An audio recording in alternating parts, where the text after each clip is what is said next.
we will do some video magic here. Or maybe we won't do video magic and you just watch me dance.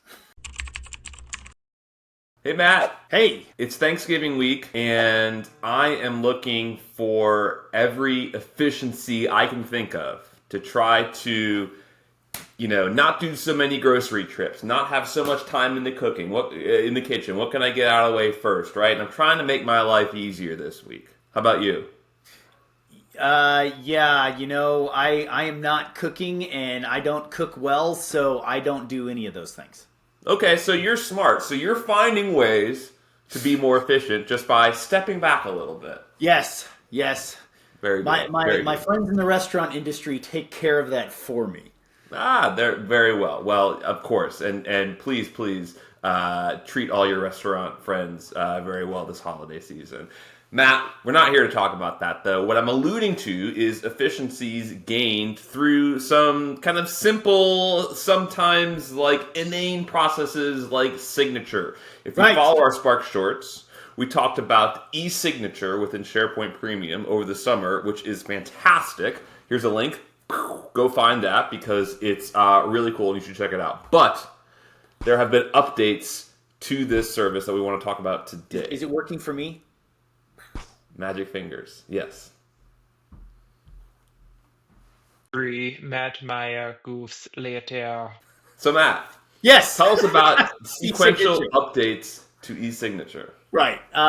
The initial, we'll call it the MVP or the minimum viable product for e-signature was released, and it was a minimum viable product. It worked, but there were a lot of workarounds that you had to do in order to make it really kind of functional. And Microsoft, with this latest release, has really added some really great features. One of them is sequential signatures. So before it was parallel signatures. Everything went out at the same time and you signed, and when everybody signed, it was done. Now you have the ability to step through signatures. So it can go from one party to the next party to the next party. So you have that ability of having a workflow within that. Also, you have before, in order to track who was being signed at any point in time, you actually had to go into the email that you got, and then you had to reopen the document, and it was really it was really clunky.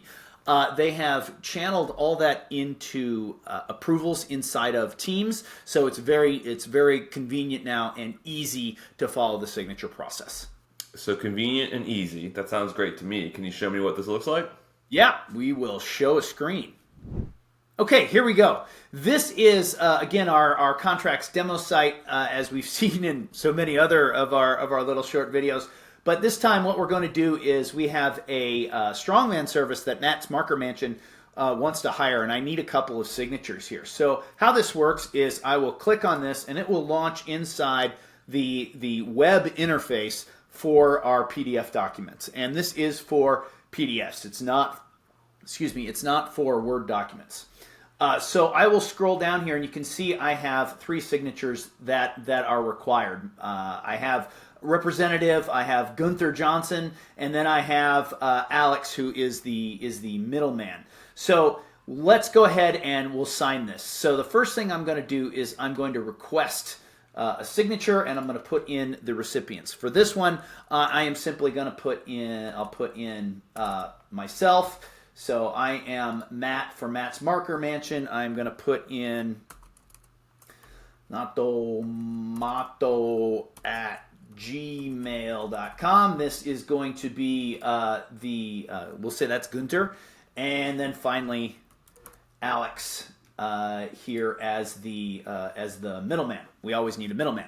Okay, I'll go next here, and you can see I still have only the 3. I have a signature, initials, and a date. So with compensation, I'm going to make sure that that is good for me for Matt's Marker Mansion. I want to make sure that Gunter does that, and now I want to make sure that the middleman all agrees on that. And then we'll go down here for the signature. This is all the same as what we did before, so I'm going to drag my signature on there, and here is going to be Gunter's, and here is going to be Alex. Alex is right here, and then finally I'll do the dates. So there's that one.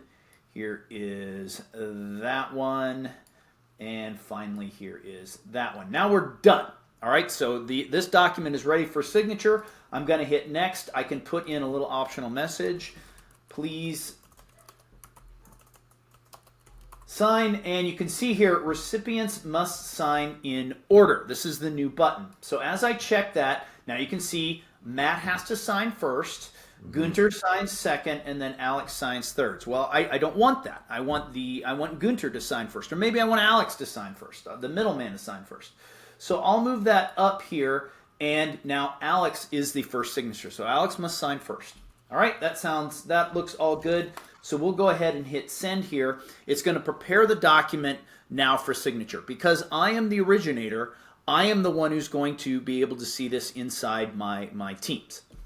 So this will take just a second, and we will do some video magic here. Just a second later. Okay, you can see the signatures request sent. I'll go ahead and click OK here, and this is just back into that particular document. Now, Alex will have received a message saying that there is a new request. All right, and I will show here in just a moment where this approval is. So you see here, this is the Teams area. This is my Teams shop, and you can see down here an SharePoint e-signature. If I go in there, it's going to refresh here, and it'll show me that where we are in this particular signature process. You can see here's the strongman contact. It said it needs action created here, sent to these people. So let's go into this, and we can see here where we are in the signature process. Now, Alex has actually signed this, so you can see the next person is me, and I did actually just get a message to sign this contract. When John Hancock later. So here we are back, and we can refresh this, and it'll show us where we are in this process. So here it is. You can see I've signed, and it's off to Gunter for the final signature. Okay, you can see here this is the external experience. So this is where I'm Gunter, and now I get this through my Gmail, and I have ninjas on my Gmail, Alex. Of course, I'm a ninja. Mm-hmm. Understood. Yeah. Anyway, so here we go with our Gmail. We're going to go ahead and view this request, and this is going to launch in a new window. Okay, this is the experience that I get as an external user. You can see here I'm being asked to verify my identity, so I'm going to come in here and I'll give it my identity as gmail.com, and we'll go next, and this is a secure link. It will go ahead and attempt to sign me in now. So I will put in my email address. So this is at gmail.com. Remember, this is not, I'm Gunter now. I am not Matt Meyer. And I'll go ahead and go next here. And it's going to want me to enter my password, because this is the password that I have for my Microsoft account that is attuned to this. When very secure login later. So you can see here, I am, because I'm being logged into this site as someone who is not a member of SparkHound. This is an external person. You have to grant permissions to this account. It says, and you can look through and see the terms and conditions here. So again, this is a secure process that you're sending this information across the wire on. So we're going to go ahead and accept this, and now it's going to launch the actual document. All right, and this signature process is the same as it was before. So I'm going to agree here. I'm going to initial here as GJ, Gunter Johnson, right? And we're going to come down here. We'll go ahead and sign it.